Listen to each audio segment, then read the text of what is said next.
back to Funky Town. Here we go again with another video. Thanks for checking us out. If it's your first time checking us out, we've got other videos you can definitely check out and leave comments on and see if you like or not. Give us a check. If you are a regular, thanks for sticking around. Thanks for coming back. We appreciate all the love. So today we're doing our second episode of a series that we really like doing here in Funky Town called the Super 6. What we do in this Super 6 is we pick a category. We each pick 2 out of that category for a total of 6 of our favorites. And then we give a little description, a little backstory on them and why we like them. Today we're focusing in on Marvel. Now, what I love about Marvel is these pops that are represented here in front of us, which we're going to talk about here in a little bit, they have different origins. Sometimes the comic book strays from the movies. Sometimes when you see them in TV series or animated, the origin stories are differently. So please, you Marvel fanboys out there, fangirls out there, fan dogs out there, please, whatever you do, don't crucify us if we tell a different story of an origin story that you know of, because we may like it because of what we see in the movie, or we may like it because of how we see it in the animated series, or whatever. This is just our spin on the origins of the pops that we like. So going forward, back again with 2 of my favorite people in the world. Got my little brother Randall. Hello. And you got my wife Virginia. Hi everybody. So guys, what do y'all like about the Marvel Universe altogether? Let's start with that. You know, everybody, Marvel has something for everybody. Like I said, they make animated shows. They rock in the movies. We're looking forward to the next phase together. I think it'll be an interesting phase. I'll say that much. And they've been around in comic books for forever. I mean, you can't, even if you're not a comic book guy or a comic book person, you will know Marvel superheroes. So that's what I like about it. What do you think, Randall? What do you like about the Marvel Universe in whole before we get into our Super 6 here? Pretty much the same thing. I mean, they got the most likable heroes out there, the most down-to-earth heroes, I think, more than any other type of comic company out there. Right. They're relatable. Yeah, they're definitely relatable. I would have to agree with that.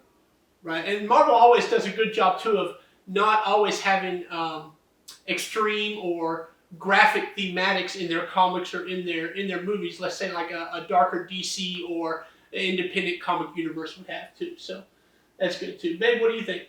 Well, I like that they have a nice range of characters. They have their wholesome, like Captain America, who's like the good guy, boy next door, and then they also have like the more gritty side of characters when they've got like the Venom and things like that, where they're more intense and darker, but it's a wide variety, so it's got something for everybody. Awesome.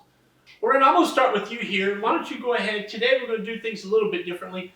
Why don't you do both of your pops? So we'll start with whatever one you want to start with first. Give us a little bit about them. Do your second one. And then we'll go to you, Virginia, and do both of yours, and then I'll wrap up with both of mine. Everybody okay with that? Sure. Awesome. So, Ren, why don't you go ahead and start and show us what you got today? I guess I'll start with Thanos. With the Infinity Gauntlet comics, he fell in love with the Mistress of Death. In the movie, he didn't really want to take on and wipe out half the population, but he had to for love. He didn't really want to sacrifice his adopted daughter, but he had to. I guess some people would say, "Oh snap!" Oh, wow. But he's just doing it for what he loved. So I wouldn't really classify him as a true villain, although some people might. I don't really do it, but I just like his story and what he's doing. Right, the things people do for love. Some people say is heroic. Some people say it's villainic, but it's all the same. It's all for love. Right. And next I have Captain America, wielding Thor's hammer, Mjolnir. I'm not really familiar with what he did in the comics. It's more movie based, but it's iconic to both these because he's the one that took out Thanos in the first place as well. Right. It's always been said that Captain America, aka Steve Rogers, was always capable of wielding his hammer, but he didn't because Thor's ego was too big. He didn't want to hurt Thor's ego. Right. So he's always been deemed worthy. He's always been deemed worthy because of, he's the true American soldier in World War II. He's fought. He's lost friends. He's lost the love of his life. But he keeps on fighting for the good of America. So, that's really what I like about him as well. That's a really good pick. Those 2 picks are Thanos was big. It was the big 11-year villain that Marvel led up to in their movies to bring everybody together to have to defeat.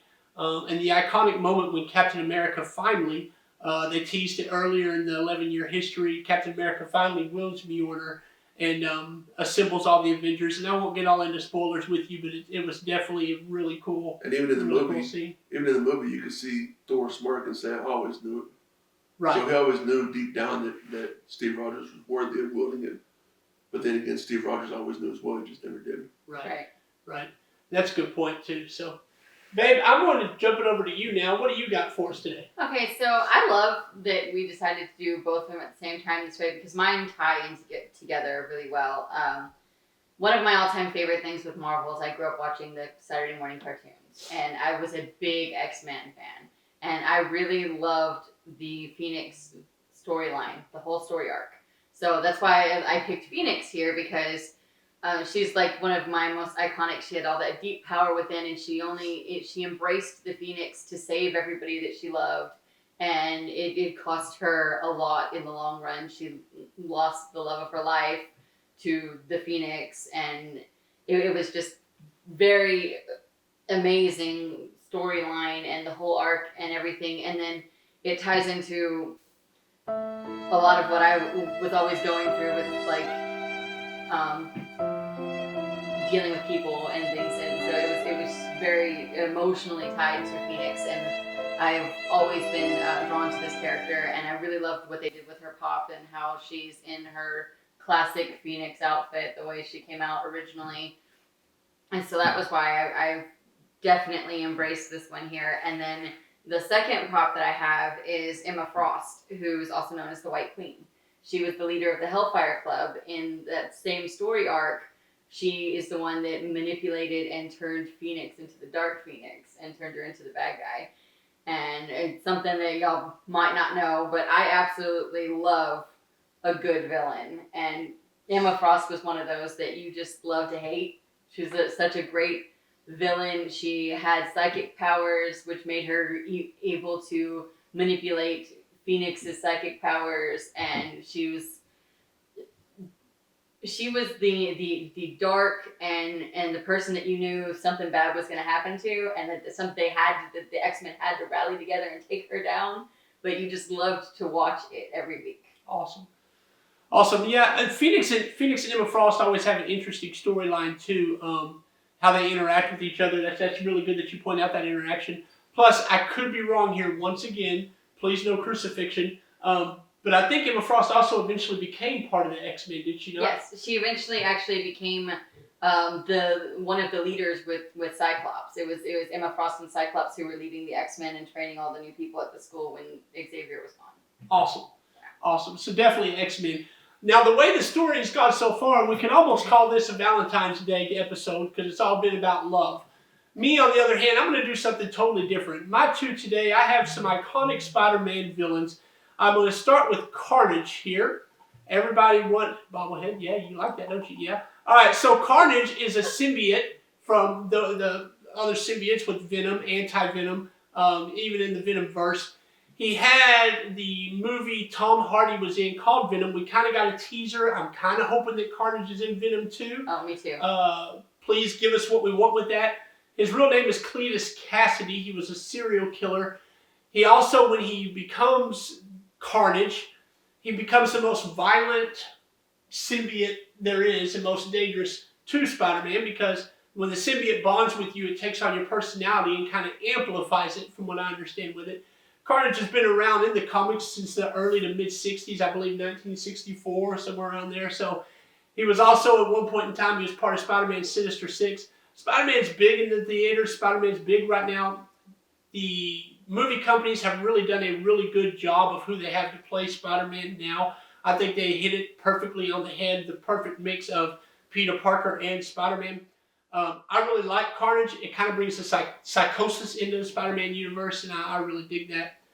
This other guy, I don't really know a whole lot about, but this is Mysterio. He's in the other Spider-Man movie that's out. Mysterio was been around. Actually, I told y'all wrong. Carnage came out in the 90s. Mysterio's been the one that's come out in the 60s.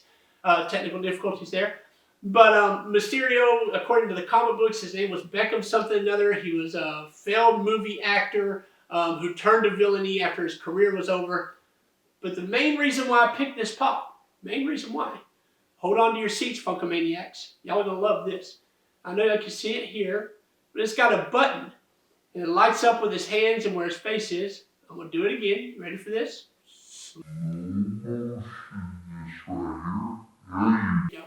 Just a really cool pop. Funko does really well. I'm really excited about where they're going with the light up bases and hope they do more. I know they've got a bat signal coming out that I believe is supposed to light up too over in the DC Comics and DC Universe for Batman. So that's it for our Super 6 video today. Really like the choices that we made. Y'all leave comments below and let us know some of your Marvel favorite pops or favorite Funko things in the world of Funko.